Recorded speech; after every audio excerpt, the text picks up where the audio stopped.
కాకినాడ పోర్టులో రేషన్ బియ్యం ఉన్న షిప్ను సీజ్ చేయడంపై కస్టమ్స్ అధికారులు మల్లగుల్లాలు పడుతున్నారు. స్మగ్లింగ్ చట్టం కిందకి రేషన్ బియ్యం రావని అంటున్నారు పోర్టు అధికారులు. నిషేధిత జాబితాలో లేని వస్తువులను సీజ్ చేయాలంటే ఫార్మెట్ ప్రకారం వెళ్లాలంటున్నారు. సముద్రంలో షిప్ను సీజ్ చేయాలంటే కోర్టు ద్వారానే అవుతుందని భావిస్తున్నారు అధికారులు. 2 రోజుల క్రితం పోర్టు పర్యటనలో సీజ్ ద షిప్ అని అధికారులకు ఆదేశాలిచ్చారు డిప్యూటీ సీఎం పవన్ కళ్యాణ్. ప్రస్తుతానికి స్టెల్లా ఎల్ పనామా షిప్ అక్కడే ఉంది. షిప్ను సీజ్ చేస్తే టెక్నికల్ ఇబ్బందులు వచ్చే అవకాశం ఉంది. దీని పరిణామాలపై చర్చించుకుంటున్నారు అధికారులు. గతంలో ఎప్పుడూ ఇలాంటి పరిస్థితి రాలేదంటున్నారు.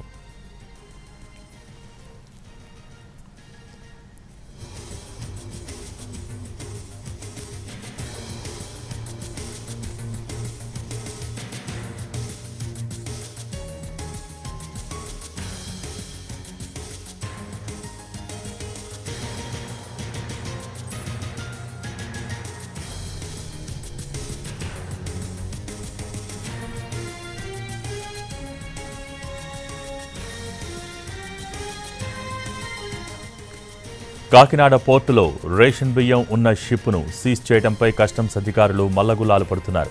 స్మగ్లింగ్ చట్టం కిందకి రేషన్ బియ్యం రావని అంటున్నారు పోర్టు అధికారులు. నిషేధిత జాబితాలో లేని వస్తువులను సీజ్ చేయాలంటే ఫార్మెట్ ప్రకారం వెళ్లాలని అంటున్నారు. సముద్రంలో షిప్ను సీజ్ చేయాలంటే కోర్టు ద్వారానే అవుతుందని భావిస్తున్నారు అధికారులు. 2 రోజుల క్రితం పోర్టు పర్యటనలో సీజ్ ద షిప్ అని అధికారులకు ఆదేశాలిచ్చారు డిప్యూటీ సీఎం పవన్ కళ్యాణ్. ప్రస్తుతానికి స్టెల్లా ఎల్ పనామా షిప్ అక్కడే ఉంది. షిప్ను సీజ్ చేస్తే టెక్నికల్ ఇబ్బందులు వచ్చే అవకాశం ఉంది. దీని పరిణామాలపై చర్చించుకుంటున్నారు అధికారులు. గతంలో ఎప్పుడూ ఇలాంటి పరిస్థితి రాలేదని అంటున్నారు.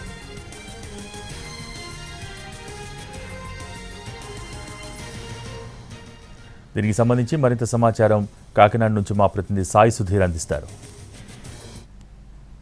2 రోజుల క్రితం కాకినాడలో డిప్యూటీ సీఎం పవన్ కళ్యాణ్ పర్యటించారు. కాకినాడ పోర్టులో రేషన్ బియ్యం అక్రమ రవాణా జరుగుతుందని, దానికి సంబంధించి నౌకని సీజ్ చేయాలని పవన్ కళ్యాణ్ స్వయంగా ఆదేశాలు జారీ చేసిన పరిస్థితి. దీనికి సంబంధించి ఒకవైపు కస్టమ్స్ అధికారులు మల్లగుల్లాలు పడుతున్నారు. ఈ సముద్రంలో ఈ నౌకలో ఉన్న నౌకను సీజ్ చేయాలంటే ఎటువంటి నిబంధనలు ఉంటాయి, గతంలో ఒకవేళ సముద్రంలో వెళ్ళి ఈ నౌకకు సంబంధించి అందులో ఎటువంటి నిషేధిత పదార్థాలు ఉంటేనే ఖచ్చితంగా వాటిని సీజ్ చేయాల్సి ఉంటుంది. గతంలో దానికి సంబంధించి కూడా ఒక ప్రొసీజర్ ఉంటుంది. టెక్నికల్గా Pawan Kalyan seize the ship అని చెప్పినప్పటికీ కూడా టెక్నికల్గా అది ఎంతవరకు వ్యాలిడ్ ఉంటుందని కూడా కస్టమ్స్ అధికారులు మల్లగుల్లాలు పడుతున్నారు. దీనికి సంబంధించి గతంలో ఇటువంటి పరిణామాలు ఎప్పుడైనా వచ్చాయో, ఇటువంటి సిచ్యువేషన్స్ వస్తే ఎటువంటి నిర్ణయాలు తీసుకున్నారనేది కూడా ఇంకా వారు డిస్కషన్ చేస్తున్న పరిస్థితి. ఎందుకంటే ఖచ్చితంగా ఒకవేళ షిప్ని సీజ్ చేయాలంటే దానికి ఒక ప్రొసీజర్ ఉంటుంది, ఒక ఫార్మాట్ ఉంటుంది. హైకోర్టుకు వెళ్ళి దానికి సంబంధించి ఈ నౌకలో ఏదైనా సముద్ర మార్గం ద్వారా ఈ నౌకలో నిషేధిత పదార్థాలు అదేవిధంగా మత్తు పదార్థాలు దీంట్లో ట్రాన్స్పోర్ట్ అవుతున్నాయని ఖచ్చితంగా దానికి హైకోర్టు దృష్టికి తీసుకుని వెళ్లాల్సి ఉంటుంది. దానికి తగ్గట్లుగానే వాళ్ళు ఈ ప్రొసీజర్ అనేది ఫార్మాట్ అనేది క్లియర్ చేయాల్సి ఉంటుంది. కానీ పవన్ కళ్యాణ్ డిప్యూటీ సీఎం హోదాలో స్వయంగా ఆయన నౌకను పరిశీలించారు. స్టెల్లా ఎల్ ఈ నౌకను పరిశీలించి పదార్థాలు ఏవీ లేవు, కేవలం రేషన్ రైస్ ఒకటే మాత్రమే ఉన్నది కాబట్టి దీనికి సంబంధించి ఎటువంటి ఫార్మాట్లో ముందుకు వెళ్ళాలనేది పూర్తి స్థాయిలో వాళ్ళు డిస్కస్ చేస్తున్న పరిస్థితి. గతంలో ఎటువంటి పరిణామాలు ఎప్పుడూ రాలేదు కాబట్టి ఇది సెంట్రల్ గవర్నమెంట్ సంబంధించిన కస్టమ్స్ అధికారుల ఆధీనంలోకి సంబంధించిన ఈ పోర్టు ఉంటుంది. పోర్టులో కార్యకలాపాలు అదేవిధంగా సీలో జరుగుతున్న ట్రాన్స్పోర్ట్కి సంబంధించి వారి ఆధీనంలో ఉంటాయి. కానీ ఇది టెక్నికల్గా ఇది వర్కౌట్ అవుతుందా? పవన్ కళ్యాణ్ చెప్పిన కామెంట్స్కి సంబంధించి షిప్ని ఒకవేళ షిప్లో ఉన్న మెటీరియల్కి సంబంధించి అవి నిషేధిత పదార్థాలు అయితే కేవలం ఆ మెటీరియల్ని మాత్రమే సీజ్ చేసే అధికారం ఉంటుంది. దానికి కూడా ఒక ఫార్మాట్ ఉంటుంది. కానీ ఇది గూడ్స్ కాబట్టి ఒకవేళ ఈ రేషన్ రైస్ని సీజ్ చేయాలన్నప్పుడు కూడా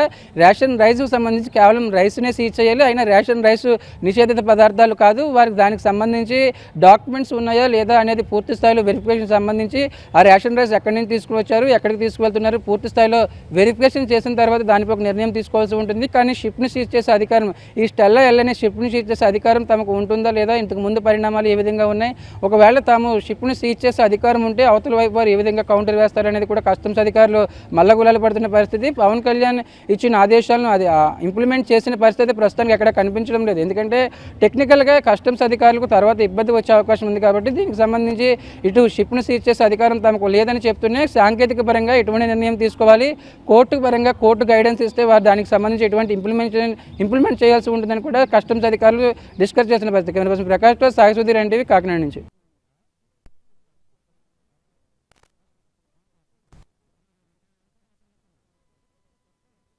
24